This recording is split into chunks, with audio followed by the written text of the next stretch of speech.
Ready? Right on top of this, unit multipliers.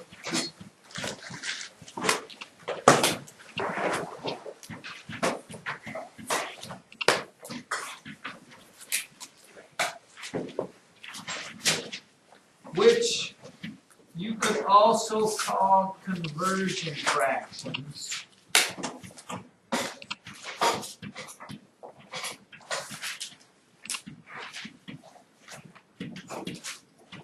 And they're called that because, and you can use this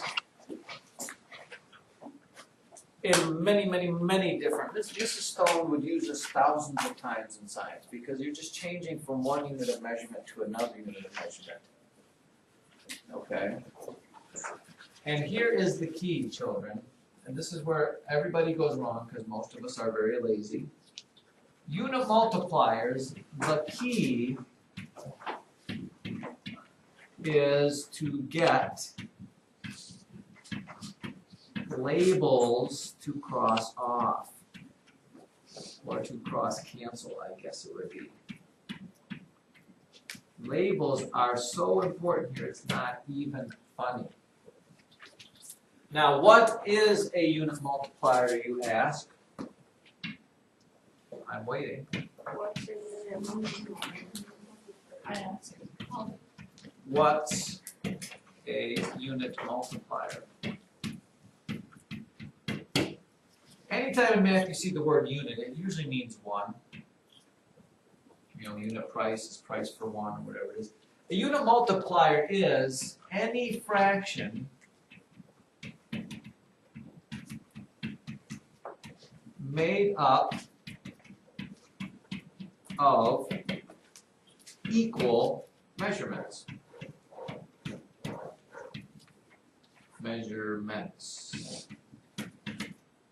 For example, and you can do this with just about anything, 12 inches is the same thing as, I should probably label it out.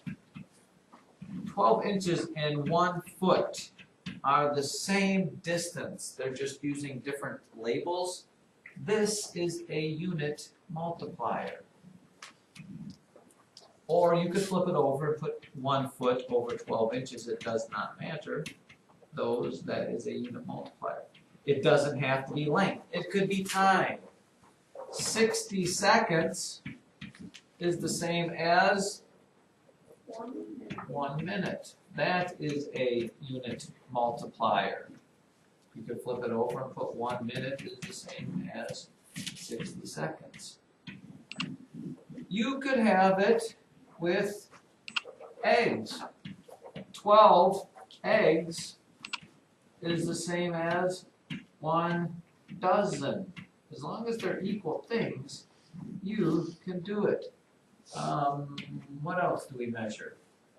You know, 7 points is the same as 1 touchdown,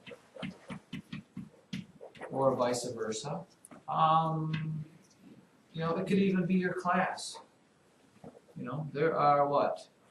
12 students equals 1 7th grade.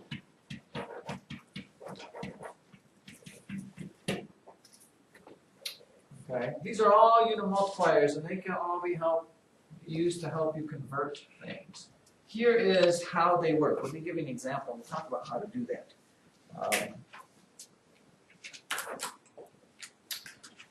Let's go with this. I don't like the way I put it out here.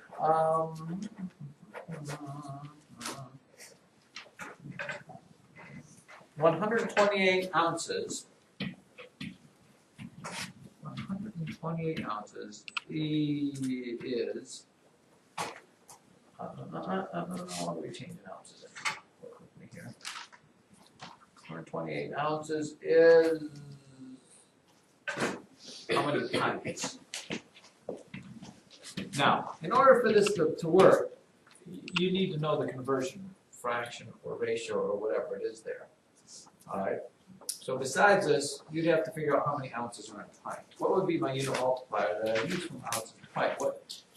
Now, let me tell you, there's 8 ounces in a cup. How many cups? Look at Mr. Gallon over there. How many cups make up a pint?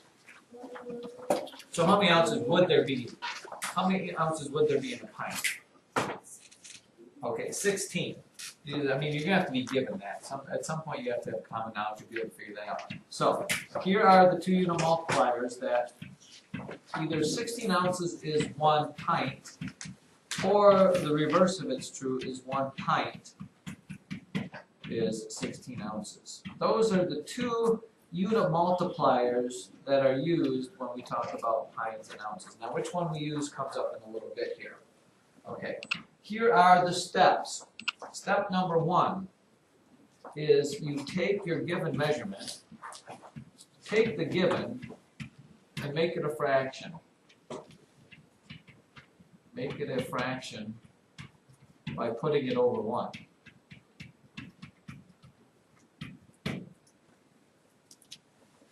Okay, which means this. I am given 128 ounces. I am going to make that a fraction by just putting it over 1. And you must write your labels down.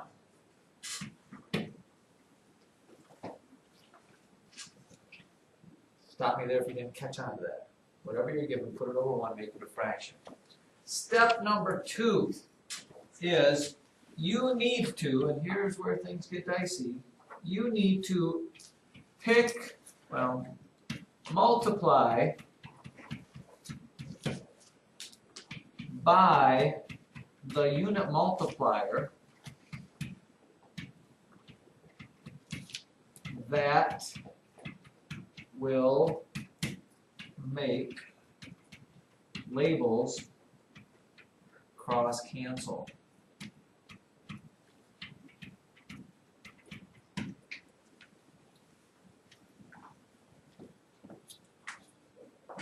And I'll help you out with that there. You can write that down there.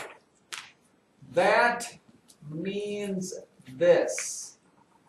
I am going to pick one of these 2 conversion fractions / unit multipliers to multiply by this.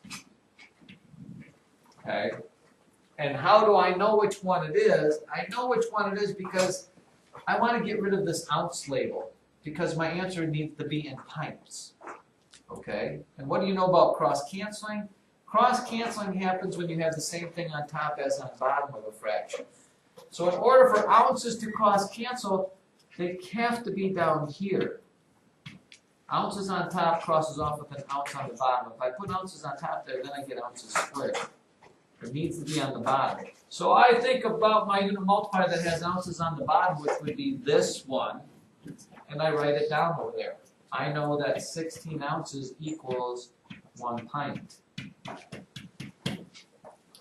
This is the unit multiplier that I would use, or the conversion fraction, to change ounces into pints. And then step 3 is you have to do the math, unfortunately.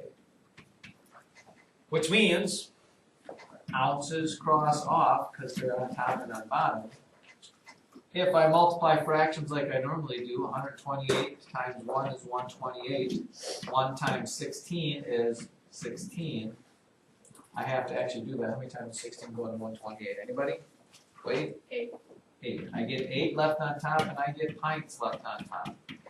There are 8 pints in 128 ounces. Have we done this before? Say no. No.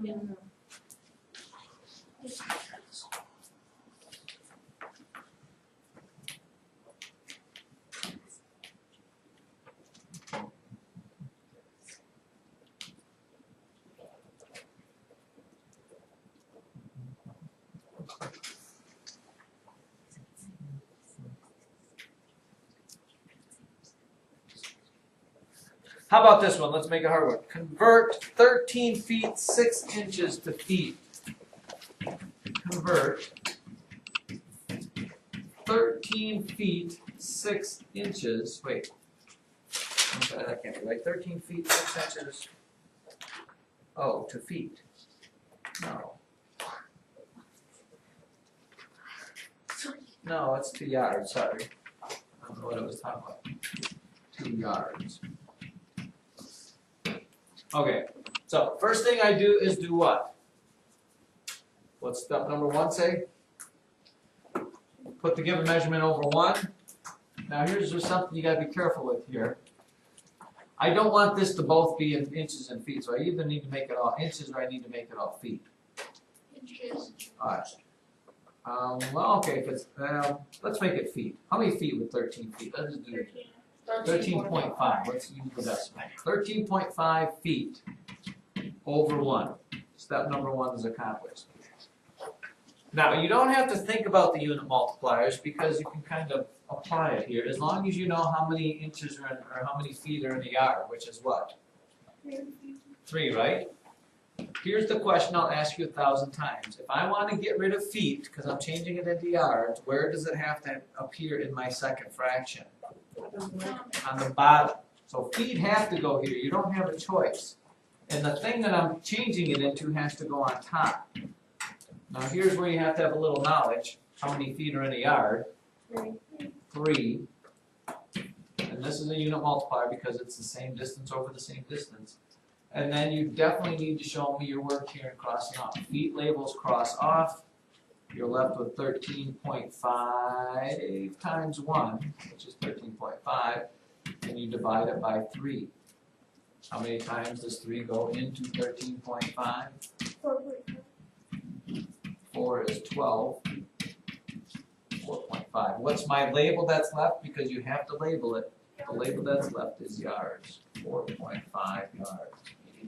It takes all of your guesswork out of doing some of these things that sometimes people get wrong. One more. Samantha drove 100 miles. Sam drove 100 miles in 1 hour, 45 minutes. Wait, there's no time. How many hours did it take her to drive? How many hours did it take her to drive 100 miles? How many hours to drive 100 miles? So let's think about this just a little bit here. We know it took her 1 full hour, right? But this is what we need to change into hours. 45 minutes would be how many hours? And you might know the answer. I don't want you. I want you to. We're going to work this out mathematically. So I need to convert 45 minutes into hours. So I start with 45 minutes, right? Put it over 1. What does my unit multiplier look like? What has to go on the bottom, Abram? Minutes. And what has to go on top? Hours. Hours. And then what do you put next to it? How many minutes in an hour or hours in a minute? 60 minutes equal 1 hour. Minutes cross off. I'm left with 45 over 60 hours. And what is 45 over 60? Well, we can reduce that to, does anybody know? 3/4. Yeah, 3/4. So I have to take my 1 hour that I had back there and put it with this here. It takes 1 3/4 hours to go that 100 miles. And that, ladies and gentlemen, is the first